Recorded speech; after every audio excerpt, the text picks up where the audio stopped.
اللهم صل على سيدنا مولانا محمد وعلى آل سيدنا مولانا محمد صلی اللہ تعالی علیہ وآلہ وسلم۔ اس سے قبل آپ حضرات نے سماعت فرمایا کہ حضرت شمویل علیہ السلام اپنے استاد کے پاس آرام فرما رہے تھے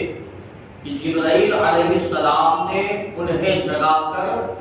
نبوت کی بشارت سنائی کہ اللہ تبارک و تعالیٰ نے آپ کو نبوت سے سرفراز فرمایا ہے۔ اب آپ کی قوم کے پاس جب حضرت شمویل تشریف لائے تو انہیں تبلیغ اور نصیحت فرمائی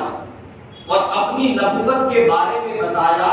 کہ اللہ تبارک و تعالیٰ نے مجھے نبوت عطا فرمائی ہے۔ تو انہوں نے آپ کو نبی ماننے سے انکار کر دیا، قوم نے آپ کو نبی ماننے سے انکار کر دیا اور کہا کہ آپ اتنی جلدی نبی کیسے بن گئے، آپ اتنی جلدی نبی کیسے بن گئے۔ پھر قوم کہنے لگی اچھا اگر آپ نبی ہیں تو ایک کام کریں، اور وہ مطالبہ انہوں نے جو حضرت شمویل سے کیا اللہ تبارک و تعالیٰ قرآن میں بیان فرماتا ہے، وہ کہنے لگے کہ ہمارے لیے ایک بادشاہ مقرر کر دے تاکہ ہم اللہ کی راہ میں لڑیں، ہمارے لیے کوئی بادشاہ کو مقرر کر دے تاکہ کیا ہے ہم اللہ کی راہ میں جہاد کریں، لڑیں۔ تو حضرت شمویل علیہ السلام نے فرمایا کیا ایسا تو نہیں ہوگا کہ اگر تم پر جہاد فرض کیا جائے تو پھر تم جہاد نہ کرو؟ ایسا تو نہیں ہوگا نا کہ اللہ تم پر جہاد کو فرض کر دے تو پھر تم جہاد نہ کرو؟ تو قوم نے جذبات میں آ کر کہا ہمیں کیا ہوا کہ ہم اللہ کی راہ میں نہ لڑے، حالانکہ ہمیں ہمارے وطن اور ہماری اولاد سے نکال دیا گیا ہے۔ ہمیں کیا ہوگا ہم اللہ کی راہ میں نہ لڑے، حالانکہ ہمیں کیا ہے اپنے وطن سے بھی نکال دیا گیا ہے اور اپنی اولاد کے پاس سے بھی ہمیں نکال دیا گیا ہے۔ یہ سن کر حضرت شمویل علیہ السلام نے بارگاہ الہی میں دعا کی تو ان کی درخواست قبول فرماتے ہوئے اللہ تعالیٰ نے ان کے لیے ایک بادشاہ مقرر کر دیا جن کا تفصیلی بیان انشاءاللہ آگے آئے گا۔ جب بادشاہ مقرر کر دیا تو انہیں جہاد کا حکم دیا اللہ نے کہ تم بادشاہ کے ساتھ جہاد کرو، بادشاہ کے ساتھ مل کر کے آئے جہاد کرو۔ لیکن بعد میں وہی ہوا جس کا اندیشہ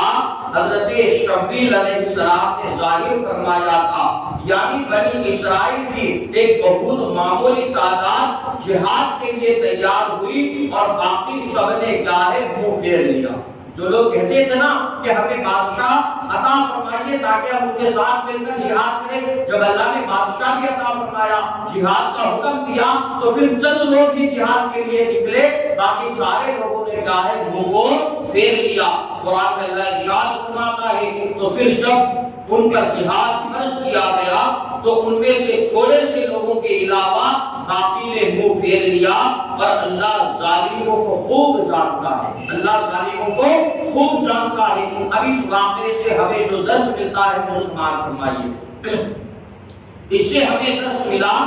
کہ نعرے مارنے میں آگے آگے ہونا اور عملی میدان میں پیٹھ دکھا دینا یہ بزدل قوموں کا طریقہ ہے۔ نعرے تو ہم لگاتے ہیں کہ ہم حضور سے محبت کرتے ہیں، ہم حضور سے عشق کرتے ہیں، پھر کیا کہتے ہیں ہم حضور پر اپنی جانیں قربان کرنے کے لیے تیار ہیں، ناموس رسالت کی خاطر ہم کیا ہے اپنی جانوں کو حضور پر فدا کر دیں گے۔ لیکن جب عملی میدان میں آنے کی بات ہوتی ہے تو حضور کے لیے ہم ایک وقت کی نماز پڑھنے کے لیے تیار نہیں ہوتے، حضور کی بارگاہ میں درود پڑھنے کے لیے تیار نہیں ہوتے، حضور کی آنکھوں کو ٹھنڈک پہنچانے کے لیے تیار نہیں ہوتے، نیک کام کر کے حضور کو راضی کرنے کے لیے تیار نہیں ہوتے۔ تو کیا ہے نعرے مارنے کی بات آتی ہے تو آگے آگے ہوتے ہیں، اور عمل کرنے کی بات آتی ہے تو ہم دور دور تک کیا ہے نظر نہیں آتے۔ تو حالانکہ کیا ہے یہ پہلے کی قوموں کا طریقہ تھا کہ جو کیا ہے آگے آگے چل کر نعرے لگاتے تھے کہ ہم یہ کر لیں گے، ہم وہ کر لیں گے،